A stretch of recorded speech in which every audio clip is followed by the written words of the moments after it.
Bismillahirrahmanirrahim. Alhamdulillahirabbil alamin.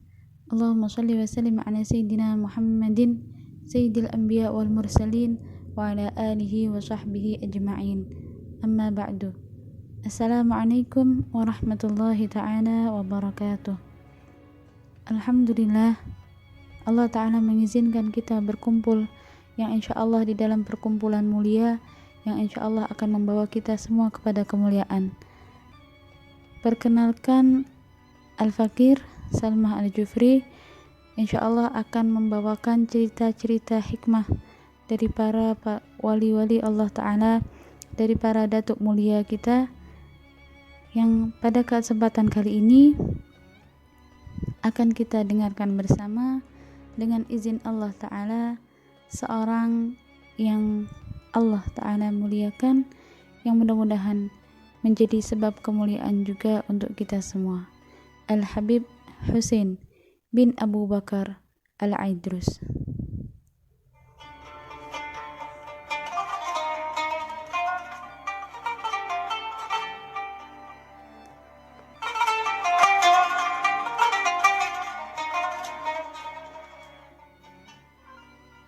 Silsilah beliau adalah Al-Habib Husain bin Abu Bakar bin Abdullah bin Husain bin Ali bin Muhammad bin Ahmad bin Husain bin Abdul Qadir bin Abu Bakar bin Abdurrahman As-Segaf bin Muhammad Maulad Dawilah bin Ali bin Alwi Al-Ghuyur bin Muhammad Al-Faqih Al-Muqaddam bin Ali bin Muhammad Sahib Mirbat bin Ali Khalaq Qasam bin Alwi bin Muhammad bin Alwi bin Ubaidillah bin Ahmad Al-Muhajir bin Isa bin Muhammad An-Nagib bin Ali Al-Uraidi bin Ja'far As-Sadiq bin Muhammad Al-Bagir bin Ali Zainal Abidin ibn Husain ibn Ali bin Abi Talib suami Sayyidah Fatimah Az-Zahra binti Rasulullah sallallahu alaihi wasallam.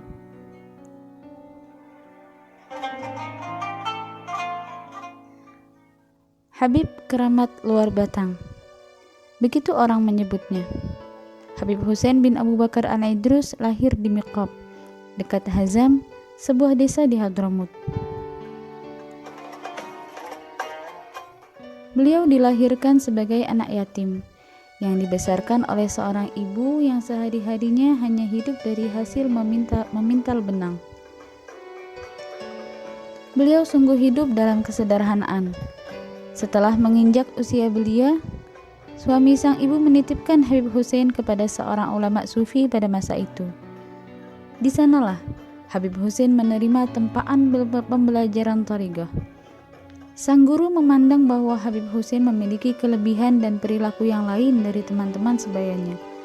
Setelah menginjak dewasa, beliau berkeinginan untuk melakukan perjalanan dakwah untuk menyiarkan Islam ke belahan bumi Allah. Maka Habib Husain segera menemui ibunya dan mengutarakan niatnya itu. Walau dengan berat hati, sang ibu pun memberi izin dan merelakan kepergian putranya tersebut. Habib Husain mencoba membesarkan hati ibunya seraya mengatakan, "Wahai ibuku, janganlah takut dan berkecil hati. Apapun yang terjadi akan aku hadapi. Dan senantiasa kita bertawakal kepada Allah, karena sesungguhnya Allah bersama dengan kita." Kemudian Habib Husain bergegas menghampiri kafilah yang berada di pasar. Setelah menemui kepala kafilah tersebut, akhirnya Habib Husain mendapatkan tumpangan dari rombongan kafilah yang akan berlayar ke India.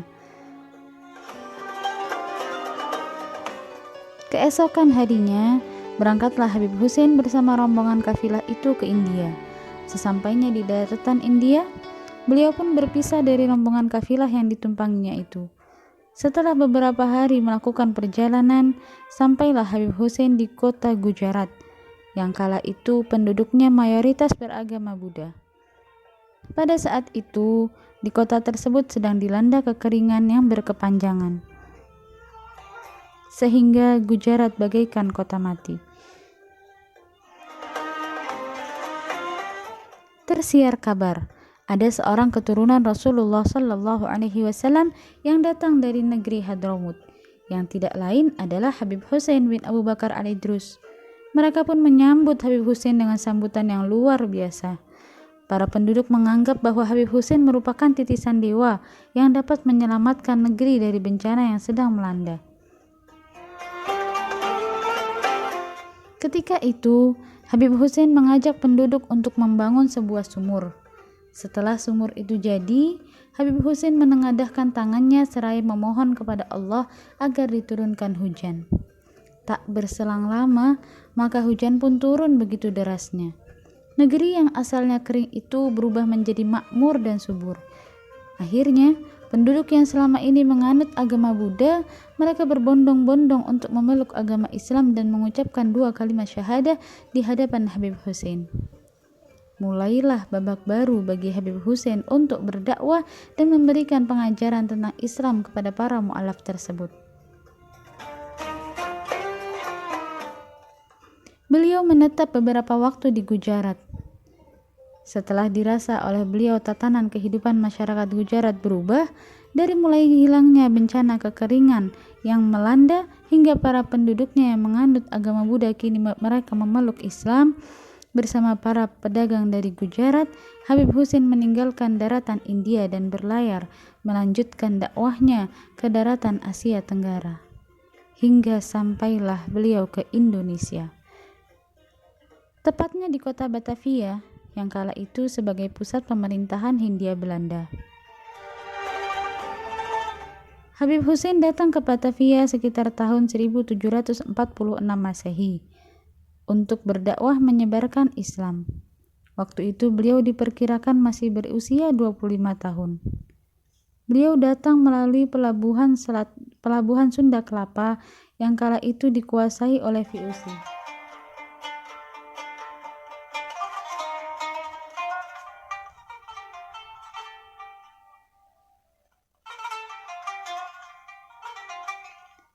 Ada sebuah cerita unik mengenai kedatangan beliau.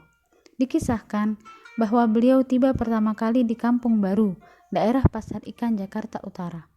Daerah ini merupakan benteng pertahanan Belanda di Jakarta masa itu dan merupakan kawasan terlarang. Setelah diketahui oleh company, akhirnya Habib Hussein beserta pengikutnya diusir dan digiring keluar dari Teluk Jakarta. Tak berselang lama, Habib Hussein dengan menaiki sebuah sekoci terapung-apung dan terdampar kembali ke tempat semula. Kemudian, seorang Tionghoa Muslim asli Betawi bernama Haji Abdul Qadir menyelamatkan Habib Hussein dan menyembunyikannya. Orang Betawi ini pun kemudian berguru kepada beliau. Bertambah hari, semakin banyak orang yang berkunjung kepada Habib Hussein. Pesatnya minat masyarakat yang datang untuk belajar Islam kepada Habib Hussein mengundang kekhawatiran para penguasa VOC kala itu. Hal ini dipandang akan mengganggu ketertiban dan keamanan. Akhirnya, Habib Hussein beserta para pengikutnya ditangkap dan dipenjarakan.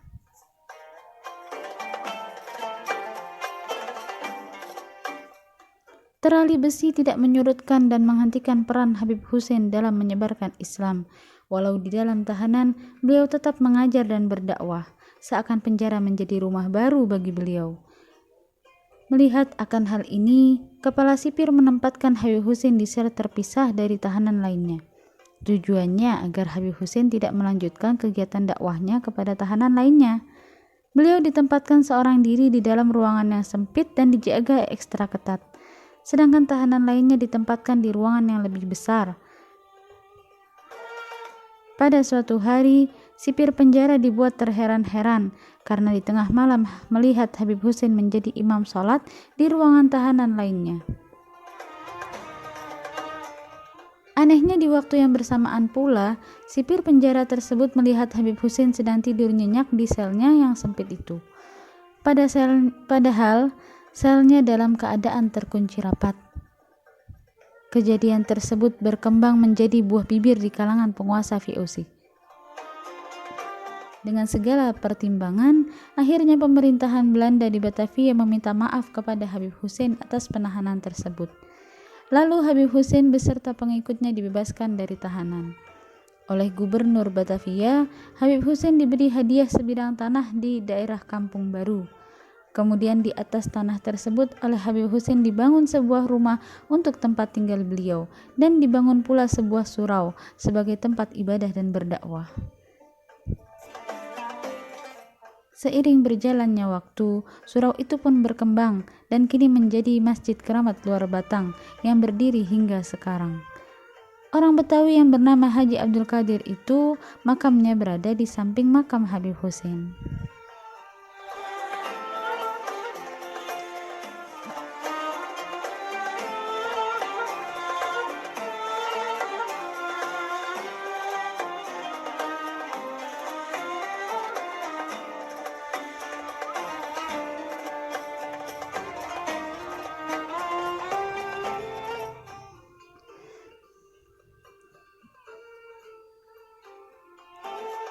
Habib Hussein wafat pada hari Kamis 17 Ramadan 1169 Hijriah, bertepatan dengan 24 Juni 1756 Masehi, dalam usia berkisar antara 30 sampai 40 tahun. Sesuai dengan peraturan yang ditetapkan Gubernur Belanda di Batavia pada masa itu, bahwa setiap orang asing yang meninggal dunia harus dikuburkan di pemakaman khusus yang terletak di daerah Tanah Abang, Jakarta. Sebagaimana umumnya, jenazah Habib Hussein diusung dengan kurung batang atau keranda. Sesampainya di pemakaman, jenazah beliau tidak ada dalam kurung batang tersebut. Setelah dilihat, jenazah Habib Hussein kembali berada di tempat tinggal beliau.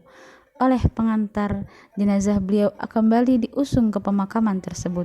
Namun tetap saja demikian, jenazah Habib Hussein tetap menghilang dan kembali ke tempat tinggal semula. Akhirnya, oleh beberapa tokoh waktu itu yang memahami makna tersebut, akhirnya mereka bersepakat untuk memakamkan jenazah Habib Hussein di tempat yang merupakan kediaman beliau semasa hidupnya.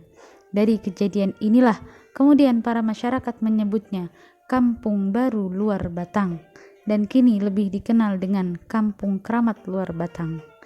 Kini makamnya yang berada di Kompleks Masjid Keramat Luar Batang, Jakarta, seolah menjadi magnet yang luar biasa bagi para peziarah.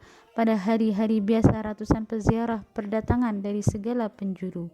Sementara pada waktu acara maulid ataupun haul beliau, ribuan peziarah membanjiri kompleks halaman masjid untuk membaca maulid, doa dan tahlil. Haul beliau diperingati setiap tahunnya pada minggu terakhir bulan Syawal. Habib Hussein merupakan pelopor dakwah Alawiyin di Jakarta. Sepeninggal beliau, jejak dakwahnya kemudian dilanjutkan oleh para ulama generasi berikutnya, seperti Al-Habib Utsman bin Abdullah bin Yahya, Mufti Batavia akhir abad 19, Habib Abdullah bin Hussein Al-Attas, Empang, Bogor, Habib Ali bin Abdurrahman Al-Habsyi, Kuitang, Al-Habib Ali bin Hussein Al-Attas, Al-Habib Salim bin Ahmad bin Jindan, Al-Habib Umar bin Hud Al-Attas, dan seterusnya hingga saat ini. Wallahu a'lam bishawab. Mudah-mudahan apa yang sudah kita dengarkan barusan bisa bermanfaat, terutama bagi pembaca dan juga bagi para pendengar sekalian. Dan mudah-mudahan kita semua mendapatkan pelajaran yang luar biasa berharga daripada Al-Habib Hussein bin Abu Bakar Al-Idrus, yang mana beliau sangat gigih di dalam berjuang berdakwah, menegakkan, meluaskan syariat Islam, menyebarkan syariat Nabi Muhammad sallallahu alaihi wasallam. الفاتحة لسيدنا وحبيبنا شفينا وقرة أعيننا محمد صلى الله عليه وسلم، ثم إلى روح سيدنا الإمام حبيب حسين بن أبو بكر علي الدروس وأصوله وفروعه، أن الله يتغشاهم برحمة والمغفرة ويعلي درجاتهم في الجنة وينفعنا بأسرارهم أنوارهم وعلومهم ونفحاتهم وإمداداتهم في خير ولطف وعافية من سر الفاتحة.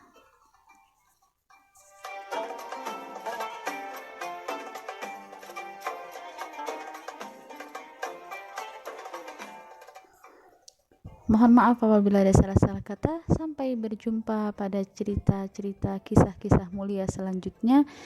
Billahi taufiq wal hidayah wal ridha wal inayah. Wassalamualaikum warahmatullahi taala wabarakatuh.